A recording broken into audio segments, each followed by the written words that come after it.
चाहे तुमको उम्र भर तुमको न भूल पाएंगे, को न भूल पाएंगे, तुमको न। सबसे पहले जो हम एक गलती करते हैं वो ये करते हैं कि हम जीवात्मा के रूप से जब इस धरती पर आते हैं इस शरीर, इस चोले को धारण करके, उस समय हम अपने लिए कुछ अपने टारगेट्स फिक्स करते हैं। हम अपने कुछ ऐसे लेसन्स फिक्स करते हैं जो इस धरती पर आके हम तीव्र सीख और समझ सकते हैं। और तब हम सोचते हैं कि हे प्रभु, हे ईश्वर, हे महान आत्माओं, हे देवताओं, हम इस कार्य के लिए पृथ्वी लोक पर जा रहे हैं, कृपा करिए हम इस कार्य में सफल हों, अपनी आध्यात्मिक उन्नति के मार्ग का जो पाठ सीखने का हमने भाव चुना है, हम उसमें सफल हों। और धरती पर आकर सबसे पहले जो एक चूक करते हैं वो है कि हम उनको भूल जाते हैं। वहां कहते हैं तुमको ना भूल पाएंगे। तो भूलने की एक प्रक्रिया शुरू होती है शरीर में आने से पहले, जीवात्मा जगत से। जीवात्मा जगत में रहती हुई सभी आत्माएं सब कुछ देख सकती हैं जितना उनको परमिशन ग्रांटेड है। जैसे इतने लोग हैं तो जीवात्माएं अपने नीचे के लोगों को देख सकती हैं, ऊपर के लोगों को नहीं देख सकती। अपने अनेकानेक जन्म देख सकती, जो कृष्ण ने कहा अर्जुन कि अर्जुन, तेरे मेरे बहुत से जन्म हो चुके हैं, लेकिन तुम्हें वो सब याद नहीं है, मुझे याद है अवतार रूप में उनको। क्योंकि मैं जब यहां पर आना चुना पृथ्वी पर, तो मैं इतना संतुलन में हूं कि मुझे अपनी मेमोरीज को अंडू करने की आवश्यकता नहीं रही। तुम संतुलन में नहीं थे, इसलिए तुम्हें अपनी मेमोरीज को अंडू करना पड़ा है। इसी वजह से तुम्हें अपने जन्म याद नहीं है, मुझे याद है, क्योंकि मेरे लिए कोई पर्दा नहीं। और कृष्ण के सामने वो अर्जुन और कोई नहीं था, हम सभी थे, हम सभी हैं। अंडू करने की क्रिया में जो एक सबसे बड़ी चूक हम करते हैं वो ये है कि हम स्वयं को दिया हुआ वो वचन भूल जाते हैं, जहां हम कहते हैं कि हम अपने आध्यात्मिक उत्थान के लिए कार्य करें। और यहां से जो एक अंतहीन सिलसिला, अंतहीन समस्या प्रारंभ होती है, जिसका कोई पार नहीं आता, क्योंकि हम भूल गए। अब भूल गए तो क्या हुआ? भूल गए तो ये हुआ कि फिर यहीं उलझ गए। तो यहाँ पे उलझाने के लिए बहुत सारे एनवायरनमेंट है। पृथ्वी मूल रूप से एंजॉयमेंट का प्लेस नहीं है। मुझे इस जीवन में क्या सुख मिला, मैंने यहाँ क्या पाया, उनका जीवन तो बर्बाद ही हो गया, सारी उम्र कष्ट भोगते रहे, ऐसा नहीं है। पृथ्वी लोक की रचना किसी एंजॉयमेंट के लिए नहीं की गई है। पृथ्वी लोक की रचना हमारे आध्यात्मिक उत्थान के लिए की गई है। जीवात्मा जगत में रहते हुए हम अध्यात्म के वो पाठ और अपने कर्मों को काटने की वो क्रिया जो वहां बहुत, जीवात्मा जगत में जिसकी गति बहुत स्लो हो सकती है, स्लो है, यहां पर फास्ट प्रोसेस है, तेज गति से कर्म कर सकते हैं। अपने कर्मों की गति को तेजी से भुगतने के लिए या काटने के लिए और अपने आध्यात्मिक समझ को बढ़ाने के लिए एक जीवात्मा पृथ्वी पर आने का निर्णय लेती है। और उस जीवात्मा का कर्तव्य है कि वो यहां आके कम से कम इतना तो ख्याल रखे, इतनी जागृति रहे कि मैं यहाँ इस पृथ्वी पर विचरने जब आई हूं तो ये कोई भोग नहीं है। यदि आप इसको भोग के चश्मे से देखेंगे तो आप चुप करेंगे। भोग तो आप अलग अलग तल पे भोग समझिए। सबसे पहले शब्दों का भोग, अधिक शब्दों का प्रयोग, अधिक वाचालता, आपके जीवन में विवाद उत्पन्न करें। जो ज्यादा बोलते हैं ये अक्सर समाज में, परिवार में अलग अवस्था बन जाती है। भोजन का अधिक भोग आपके शरीर में बहुत से रोग उत्पन्न कर देगा। काम का अधिक भोग आपको कहीं ना कहीं इन्फेक्शन पैदा कर देगा। लक्ष्मी का अधिक भोग आपको दक्ष प्रजापति बना सकता है। आप भोग को किसी भी तल पे देखिए, इस पृथ्वी लोक पर जो निषेध है वो भोग निषेध है, और इस पृथ्वी तल की नेगेटिव वाइब्रेशन के बीच में हम जीवों ने जो चुन लिया वो भोग चुन लिया है, और भोग के स्केल को हमने अपने जीवन का स्केल बना दिया है। तो ऐसे कैसे चलेगी गाड़ी? यदि आपको जीवन में कहीं कष्ट महसूस देता है, बहुत परेशानी है, मुझे सुख नहीं मिला, सबका प्रॉब्लम है, मुझे सुख नहीं मिला, यदि ऐसा महसूस देता है कि मुझे सुख नहीं मिला, मेरा जीवन तो व्यर्थ जा रहा है, तो कृपया ठहरें और इस बात को जानने की चेष्टा करें कि आप यहां पृथ्वी लोक पर सुखों को भोगने नहीं आए हैं। किसी कंफ्यूजन में मत उलझ जाना, ये पृथ्वी लोक सुखों का स्थान नहीं है। यहां की संरचना और वाइब्रेशन मिश्रित हैं। आपको सुख प्रतीत होता है, लेकिन जो सुख आपको दिया गया है वो भी ईश्वरीय सत्ता की मर्जी से इसलिए दिया गया है कि उस सुख का प्रयोग आप अन्य जीवात्माओं के कल्याण के लिए करें, यद्यपि वो आपके पास आए अपने कल्याण की कामना के लिए। आपको एक पद मिला, आपको सत्ता मिली, आपको लक्ष्मी जी मिली, तो लक्ष्मी जी इसलिए नहीं मिली कि एक साड़ी की 10 साड़ी और 10 साड़ी की 100 साड़ी कर दी जाए।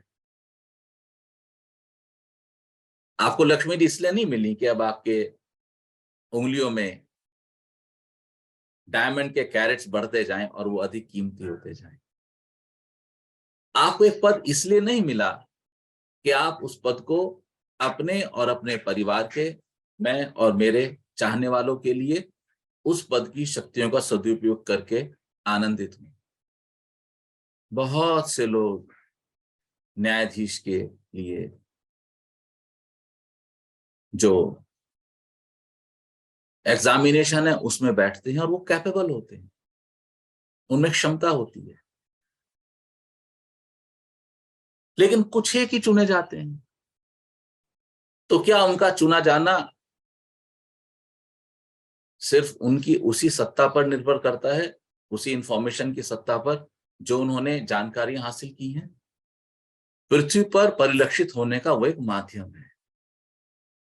मूल रूप से ये उनकी उच्चतर परीक्षा है जो उनको जीवात्मा जगत से यहाँ पृथ्वी जगत पर आकर देनी होगी, कि क्या अपने हाथ में सत्ता आने के बाद वो पृथ्वी की अन्य जीवात्माओं के आध्यात्मिक उत्थान के लिए कोई कार्य करते हैं, कोई अपना सहयोग देते हैं अथवा नहीं देते हैं। यदि वो दे रहे हैं तो वो अपने आध्यात्मिक उत्थान के एक श्रेष्ठ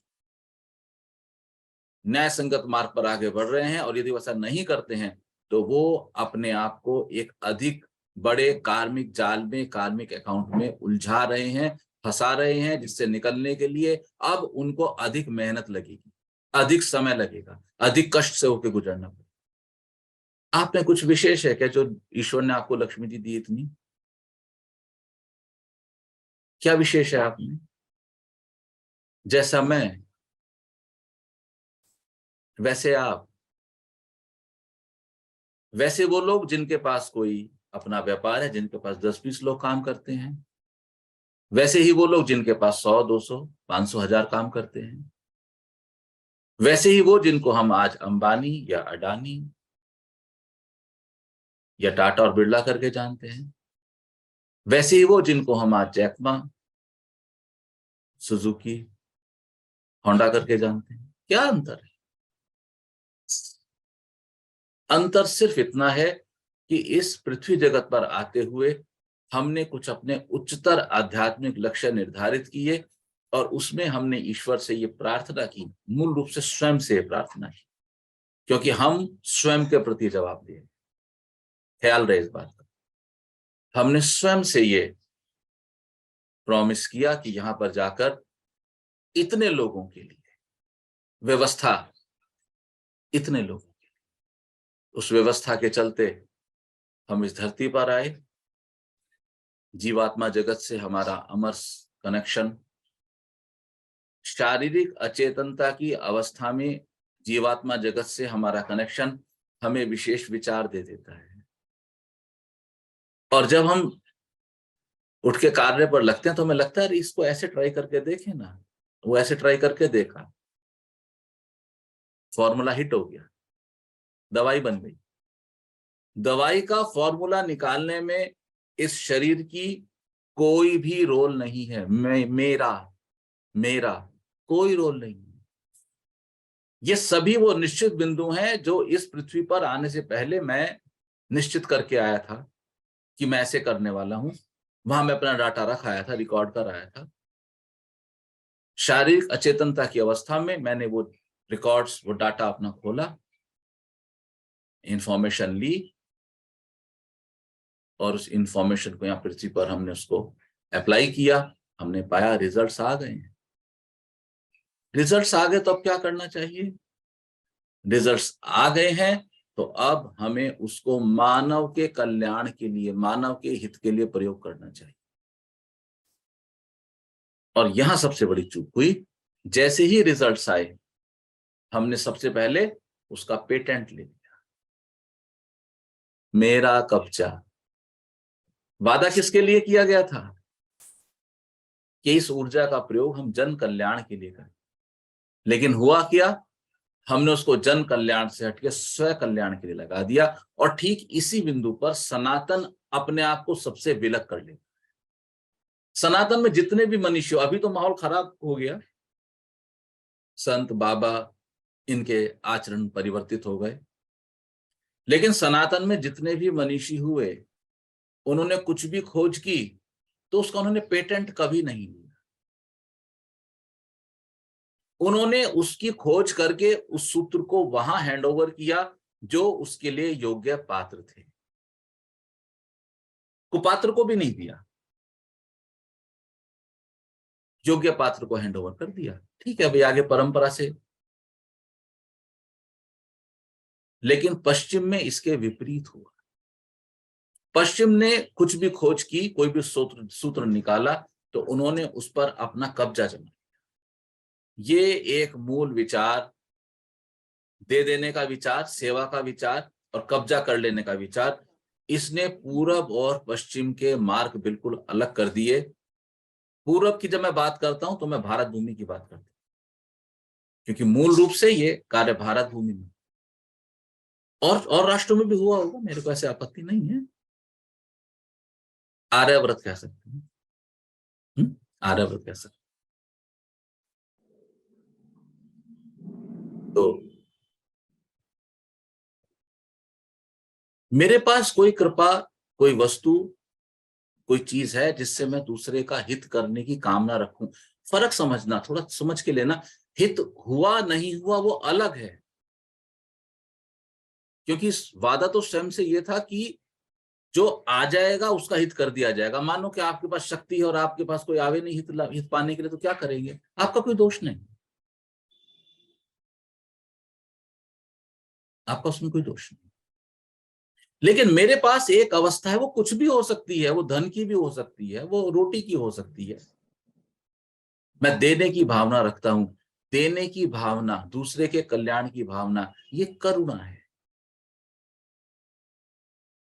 कंपैशन, कल्याण। कल्याण मूल बना। कंपैशन कब आएगा? कंपैशन तब आएगा, कल्याण तब, दूसरे के प्रति कल्याण का भाव तब उत्पन्न होगा जब मेरे भीतर प्रेम उत्पन्न हो।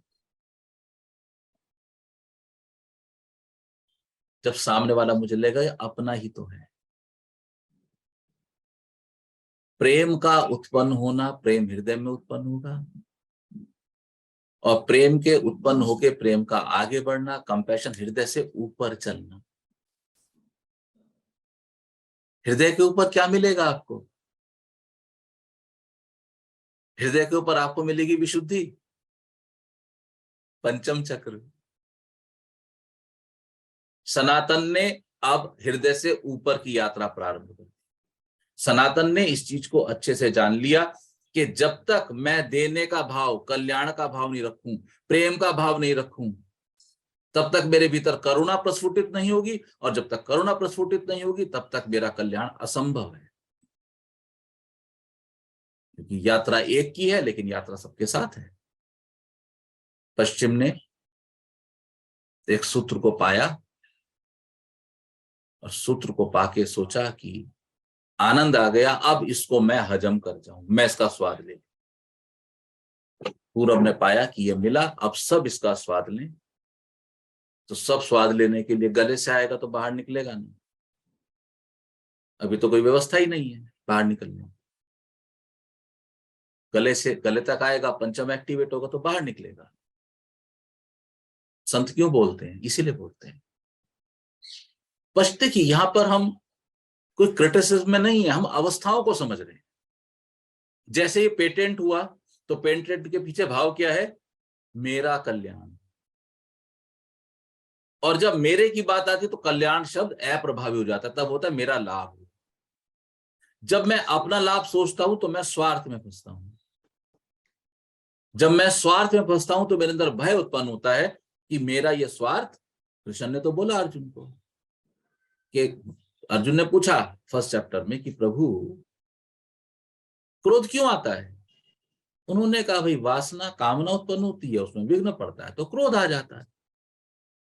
वासना पड़ गई, क्रोध आ जाएगा। बड़ा सिंपल सा है। तो ये वासना, ये क्रोध, ये सारा माल मैं हजम कर जाऊं, ये कौन से हैं? ये फर्स्ट, सेकंड, थर्ड चक्रास हैं। ये सूत्र हाथ लगा, इसका स्वाद मैं लूंगा, स्वादिष्ठान एक्टिव हो गया, इसको मैं भोगूंगा, मूलाधार एक्टिव हो गया। कोई इसको चुरा ना ले, कोई छीन ना ले, कब्जा कर लूं तो पेटेंट लगा दूं, मणिपुर एक्टिव हो गया। तो उसी तल पे जाके जो यात्रा आगे की प्रारंभ हुई पूरब में, उसी तल पे जाके वो यात्रा नीचे की प्रारंभ हुई पश्चिम में। ब्रॉडली ऐसा हुआ। यद्यपि हर तरह के संत पूरब में भी हैं, पश्चिम में भी हैं, लेकिन जो दर्शन शास्त्र हुआ, दर्शन यही बना कि पश्चिम में चतुर्थ से ऊपर की यात्रा थोड़ा मुश्किल रही, कम हुई, और पूरब में चतुर्थ के ऊपर की यात्रा की सघनता कुछ अधिक रही। यद्यपि बहुत ज्यादा नहीं रही, अधिक रही। और वो इतनी अधिक रही कि वो समाज को संदेश देने में सफल हुए कि यात्रा का मार्ग तो यही है। इसका आपको मैं प्रमाण देता हूं। आप प्रमाण प्रमाण के साथ बात करें। आप पढ़े लिखे हैं सब, बिना प्रमाण के तो आप नहीं मानेंगे बात को, और मानना भी नहीं चाहिए। क्योंकि जो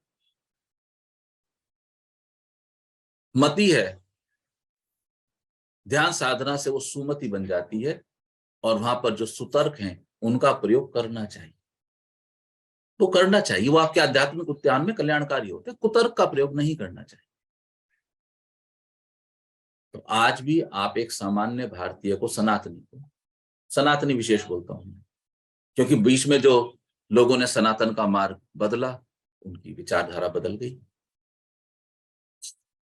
आज भी एक सामान्य सनातनी को पूछिए ब्रह्म क्या, समझा ही देगा आपको। जब मैं आप सबको पूछूं ब्रह्म समझते हो, नहीं समझा पाओ, नहीं कह पाओ, लेकिन समझते हो। ये कहां से आया डीएनए?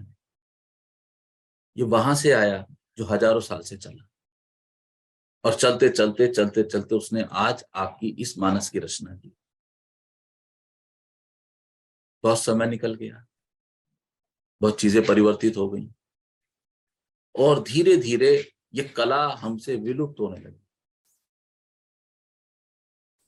कला क्यों बोलता हूं? ताकि समझने में इजी रहे। आर्ट है, शास्त्रों में इसको ज्ञान का, ज्ञान शब्द कहते ही भारीपन आ जाए। कला है स्वयं को याद रखने की, जीवात्मा के रूप में, और स्वयं को भूलने की, इस शरीर के रूप में। यद्यपि ये बॉडी कैरियर है आत्मा, लेकिन इसको फोकस नहीं करना है। इस पे बिना फोकस किए आगे बढ़ते जाना है और याद करना है अपने जीवात्मिक स्वरूप को। कैसे करेंगे गुरु जी? ये जीवात्मा क्या है, ये सब क्या है? तो जिसको मैं चर्चा करता हूं कि आपका अंतर मन, हमने मन के दो तल चर्चा में लिए हमेशा, फिजिकल मन और अंतर मन। अंतर मन, अपने अंतर मन की सुनना प्रारंभ कीजिए। भौतिक मन में मत उलझिए। आप भौतिक मन में उलझ गए, उलझे हुए ही हैं और चले गए। आप भौतिक मन से कनेक्ट हो गए, सुलझ गए, सुलझे हुए ही हैं, आगे बढ़ गए।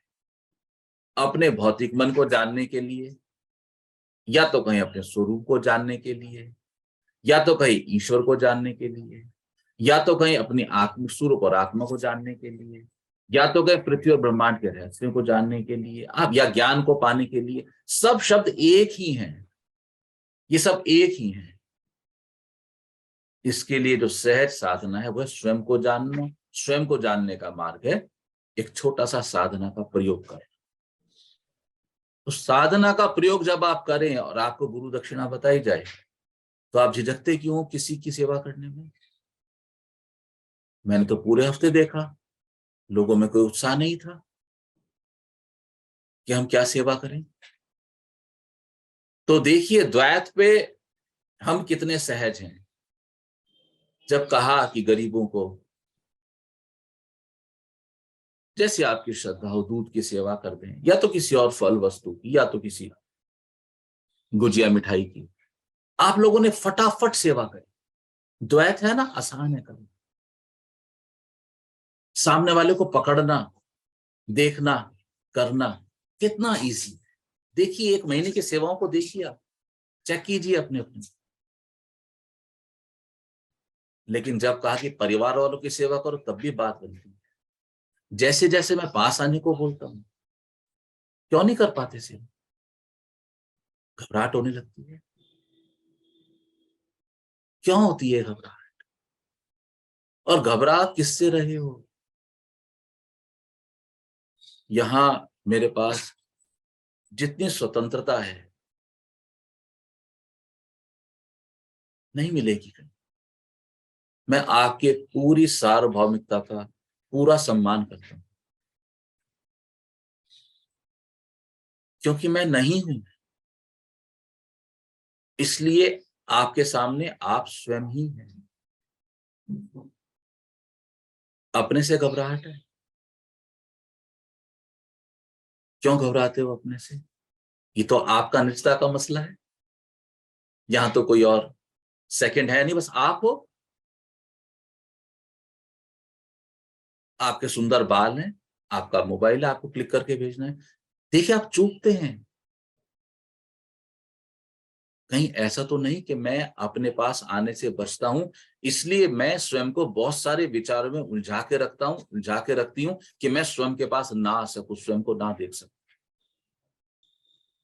और 3 घंटे का प्रश्न पत्र, बाहर से कोई सहयोग नहीं है, कोई द्वैत नहीं है, सिर्फ आप और आप और आप, या तो आपके जो कागज कलम।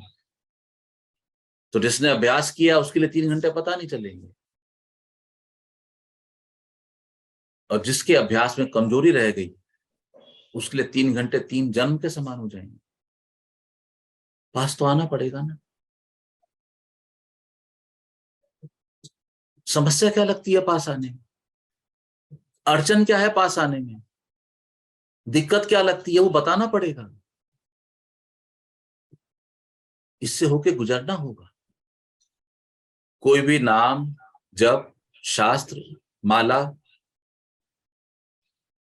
तस्वीर, कोई भी अवलंबन मैं आपको बहुत सहजता से दे सकता हूं और आप उसको लेकर प्रसन्न हो जाएंगे। लेकिन जो मार्ग चुना श्री परम गुरुदेव के कृपा से, महान जीवात्माओं के सहयोग से, उस मार्ग में अवलंबन आधार एक ही है जो साक्षात सामने नहीं है, यद्यपि वो है, हमें उसका एहसास करना। अब उस एहसास में आपको जो अड़चन आवे वो आप यहां चर्चा करें, आपको कहना होगा, भागना नहीं होगा, जागना होगा। भाग के कहां जाओगे, कहां जाओगे? मेरो मन अनंत कहां सुख पावे, जैसे उड़े जहाज को पंछी फिर जहाज पे आवे, कहीं रास्ता नहीं है। सारे समुद्र का चक्कर काट के आ जाना, आपको बैठने का स्थान नहीं मिलेगा, वापस जहाज पे आना पड़ेगा। तो उड़ना क्यों, श्रम क्यों करना? देखिए कि क्यों आपको स्वयं के पास आने से डर लगता है। बात हंसी की थी, शीशे में देखना, बात ठीक करना, बात गहरी थी। अपनी आंखों में, शीशे में आंखें डाल के आप 1 मिनट देखना, फेस टू फेस होइए, स्वयं को देखिए। जब तक स्वयं को नहीं देखेंगे, इस जीवन में, इस धरती पे आने का आपका उद्देश्य पूरा नहीं हुआ, आपको पुण्य आना पड़ेगा। जैसे जैसे आपको एक ही कार्य के लिए पुण्य आना पड़ेगा, परीक्षाएं सख्त होती जाती हैं। लॉ ऑफ नेचर है, सख्त होती जाती। बचना किससे है? बचना नहीं है, बच के नहीं निकल सकते, इसका कोई बाईपास नहीं है। इसका एक ही मार्ग है, और वो मार्ग है कि होके गुजरना होगा। आपने चुना कि आप ब्रज भूमि में जाएंगे श्री गिरिराज जी की परिक्रमा करने के लिए, और आप परिक्रमा क्षेत्र पर आ गए, और अब आके आप वहां खोजो कोई बाईपास मिल जाए। तो आप पूछते हो अपने सहयात्री से, इसका कोई शॉर्टकट है क्या? हंसेंगे, अरे यहाँ के भी बाईपास खोजते हो, आए क्यों थे फिर? इसका कोई बाईपास नहीं है। अब आप स्वयं को उलझा सकते हो, क्योंकि चलती हुई परिक्रमा के लेफ्ट हैंड साइड में तो, राइट में तो गिरिराज जी है, लेफ्ट हैंड साइड में ओपन लैंड है, खरीदा जा सकता है। मैं धनवान हूं, किसी व्यक्ति को पकड़ लिया, स्वयं को उलझा दिया, भाई लैंड क्या रेट है, बना लिया जाए, लोगों को सुविधा हो जाएगी, लोग यहाँ रुकेंगे, किसी से बात कर, आप उलझा रहे हैं स्वयं को। इसकी परिणति फाइनली एक ही होनी है कि आपको मार्ग पे वापस आना पड़ेगा और आपको अपनी यात्रा प्रारंभ करनी पड़ेगी। आप इन मामलों से स्वयं को सिर्फ डिले कर रहे हैं। या तो आपने फिर दूसरा मार्ग चुना कि आइए बैठते हैं, कुछ चाय पीते हैं, समोसा खाते हैं, बहुत थके हैं, धूप ज्यादा है, करिए डिले, कोई आपत्ति नहीं। धूप ज्यादा है तो उसको भी खबर तो है ना, धूप ज्यादा है, उसको भी पता तो है ना कि धूप ज्यादा है। उसके दिल में भी आपके लिए दर्द तो है ना कि धूप ज्यादा है। कोई शॉर्टकट नहीं। इस जीवन में आपका आना ये पूरी तरह से आपका व्यक्तिगत चुनाव है। इसके लिए आपको बाध्य नहीं किया गया है। और आप सब अपने इस जीवन में जिन जिन समस्या और परेशानी से जूझ रहे हैं, ये इस जीवात्मा, ये इस पृथ्वी लोक में आने से पहले जीवात्मा जगत में रहते हुए आपने निर्णय किया है कि मैं इन अनुभवों से होकर गुजरूंगा और गुजरूंगी। तो अब दोष किसको देना है? अब आपको प्रार्थना करनी है कि हे ईश्वर, हे कृपालु, हे दया निधान, मुझे मार्ग दें। सभी साधक अनम्यूट करके बहुत आनंद से बैठ जाएंगे।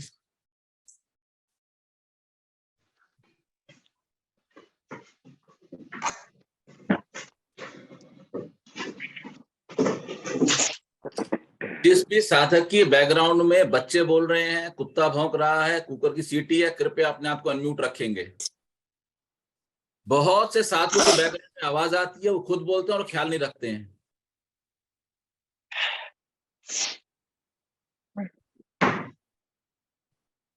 जिसके बैकग्राउंड में आवाज है, अनम्यूट नहीं करेंगे स्वयं को। बहुत आनंद से बैठेंगे, बहुत प्रेम के साथ। आपकी श्वास भीतर उतर रही है और श्वास बाहर आ रही है, और आप बहुत प्रसन्न हैं। आप बहुत आनंद में। आप बताइए स्वयं को कि आप कितने सुंदर लगते हैं। आप बताइए स्वयं को कि आप स्वयं के लिए कितने कीमती हैं। ख्याल में लें, जब आप जीवात्मा जगत में थे और ईश्वर की कृपा से, ईश्वर की इच्छा से जो महान आत्माएं, देवता आपके सहयोगी हो रहे थे, ईश्वर और देवताओं का पूर्ण आशीर्वाद आपको प्राप्त हो रहा है और आप बहुत प्रसन्न हो रहे हैं। शरीर के अंग अंग से दर्द निकल रहा है, भय भाग रहा है, नेगेटिविटी जा रही है और पॉजिटिविटी उतर रही है। और आप ईश्वर को ये प्रार्थना कर रहे हैं कि हे सर्वशक्तिमान ईश्वर, आप कण कण में व्याप्त हैं। हे ईश्वर, मैं आज इस पृथ्वी लोक पर हूं और यहां पर सज्जन और दुष्टों का संगम है। प्रभु, हे करुणा निधान, मुझे दुष्टों से बचाना। और हे करुणा निधान, यहां पृथ्वी पर सज्जन का दुष्ट हो जाना, दुष्ट का सज्जन हो जाना बहुत सहज है। मैं दुष्टता की ओर ना बढ़ जाऊं। प्रभु, मेरा मार्गदर्शन करना। प्रभु, आप मेरा हाथ थाम लें, मेरा मार्गदर्शन करें। प्रभु, मैं आपकी शरण में रहूं। प्रार्थना कीजिए ईश्वर से, वो सुनते हैं ये प्रार्थना। जितना हृदय की गहराई से हो प्रार्थना करें, प्रेम से करें। प्रभु, अपनी शरण में रखना और इस जगत के लिए, मेरे लिए जो श्रेष्ठ हो, उस राह पर मुझको बढ़ाते चलना। हे सर्वशक्तिमान ईश्वर, मेरे भीतर प्रेम फूटे, मेरे भीतर विनम्रता गूंजे। हे ईश्वर, मुझ में श्रद्धा और विश्वास की ज्योत जगे।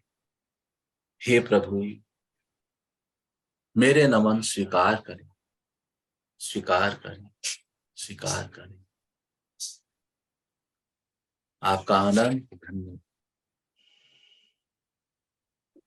सबके प्रिय शक्तिमान ईश्वर, सबके प्रिय शक्तिमान ईश्वर, कण कण में व्यापक परम चेतना तुम, सबके प्रिय शक्तिमान ईश्वर, सबके प्रिय शक्तिमान ईश्वर, कण कण में व्यापक परम चेतना तुम, सबके प्रिय।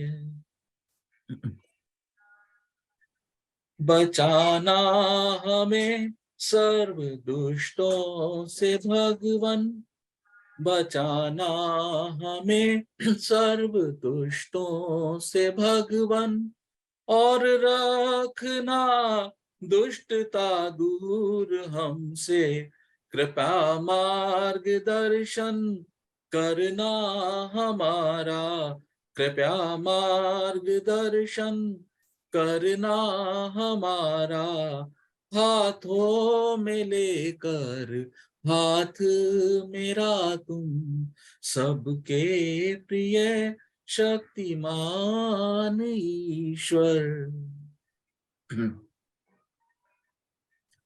रखना प्रभु हमको अपनी शरण में, रखना प्रभु हमको अपनी शरण में। चले वो ही राह जो श्रेष्ठ हो जगत में, कृपा के भरोसे हो मेरा ये जीवन, कृपा के भरोसे। सिर्फ एक मुझे भरोसा हो प्रभु, तेरी कृपा, तेरी कृपा के अलावा मुझे कोई भरोसा ना हो, सिर्फ तू। कृपा के भरोसे हो मेरा ये जीवन, अपना आशीष सदा बरसाते रहो तुम, सबके प्रिय शक्तिमान ईश्वर, कण कण में व्यापक परम चेतना तुम। प्रेम की कोपल फूटे मेरे में, विनम्रता के स्वर गूंजे हृदय में, पन पे श्रद्धा और विश्वास तुझ में, अंतर्मन तक मोड़ो मेरी यात्रा तुम, सबके प्रिय शक्तिमान ईश्वर, कण कण में व्यापक परम चेतना तुम। नमन मेरे स्वीकार करो जग के स्वामी, आभार स्वीकार करो अंतर्यामी, शक्ति से भर दो मेरा ये जीवन, धन्यवाद हे शक्तिमान ईश्वर, धन्यवाद हे शक्तिमान ईश्वर, धन्यवाद हे शक्तिमान ईश्वर, सबके प्रिय शक्तिमान ईश्वर, कण कण में व्यापक परम चेतना तुम, कण कण में व्यापक परम चेतना तुम, कण कण में व्यापक परम चेतना तुम। सभी साधक अपनी चेतना को सांसों पर लाते हुए अपनी आती और जाती श्वास का ख्याल लेंगे, अपने हाथों की अंगुली के पोरों को हिलाएंगे, हथेलियों को मिलाएंगे, हल्के से घर्षण करेंगे, गरम हथेलियों को अपने बंद आंखों की पलकों पर रखेंगे,